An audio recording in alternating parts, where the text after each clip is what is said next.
Theresa May, what sort of guarantees have you been given that British interests here will be safe and secure, considering the government hasn't a clear picture of what it's going to do with land reform?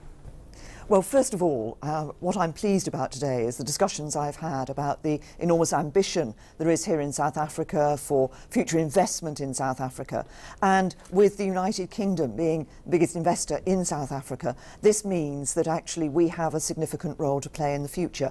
But there's mutual benefit for both the UK and South Africa in that investment for the future, in jobs in both countries. Have you been made promises, guarantees that they will be safe, they will be secure, any investment? What I've welcomed today are the comments that President Ramaphosa has made about the approach that's being taken to land reform. The UK has long recognised the need for land reform to take place, but to do so in a legal, a transparent way, a part of a democratic process. But I welcome the comments that President Ramaphosa has made about taking into consideration the economic consequences of land reform and of ensuring that this isn't a smash and grab. And you feel the same confidence considering the instability within the ANC, the divisions there, and the election looming next year? What I see here in South Africa is a country that is already has a good, solid economy, which is being invested in by British investors, but actually huge opportunities for the future. I was very pleased this morning that my first visit here in South Africa was to a school, and I saw young people with huge ambition, huge enthusiasm for the future of their country. And as President Ramaphosa himself has said, we may talk about investment and capital and sums of money, but actually it's about investment in people as well, and the people-to-people links between the UK and South Africa. In the same vein, what sort of guarantee can you give South Africa that very little will change, that they won't have to renegotiate deals made now, considering Brexit is looming?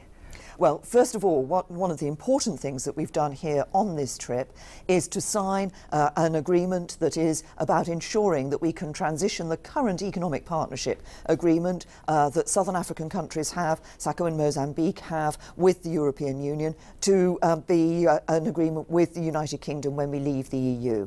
Once we've done that, which will mean a smooth transition, so nobody need worry about there being a cliff edge in their trading relationship. Once we've done that, we'll be able then to sit down and talk about the future trading relationship between South Africa and other countries here in Southern Africa and the United Kingdom, and we want to enhance that trade relationship for the future. Have you discussed mitigating the potential fallout? I know that there are many in your team who oppose Brexit. You've got the Chancellor throwing out eye-watering figures about the sort of impact that Brexit will have on the economy, on the GDP.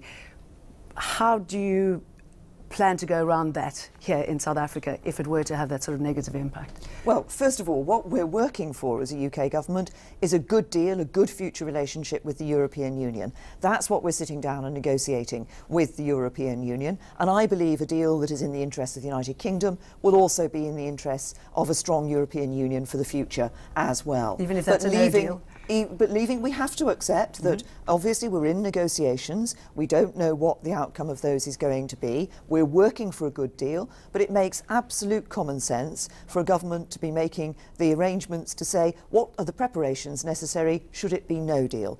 What we're doing is ensuring we put the preparations in place so that we can make a success of our future outside the European Union, whatever that relationship with the EU is. And part of that success of our future outside the European Union will be the trade deals that we will be able to negotiate with countries like South Africa and other countries around the world. With Zimbabwe, do you endorse the leadership of Mnangagwa and the legal process around it? Well, I was pleased to hear that, that President Mnangagwa had said that he was setting up a commission into the violence that we have seen taking place recently. I think that is an important step for Zimbabwe. I know President Ramaphosa was at the inauguration in Zimbabwe only earlier this week. I think there's a real opportunity for Zimbabwe now, and I look forward to Zimbabwe being able to grasp that opportunity for the future. Is that a yes to endorsing him? The president is an elected president. He's making an important step in saying that he set up a commission of inquiry into what has happened in relation to the violence. I think that's a very important signal from him about the Zimbabwe he wants to see for the future, and a Zimbabwe that is taking the opportunities for its people for the future. Thank you very much. Lovely to talk to you. Thank you. Thank you for your time.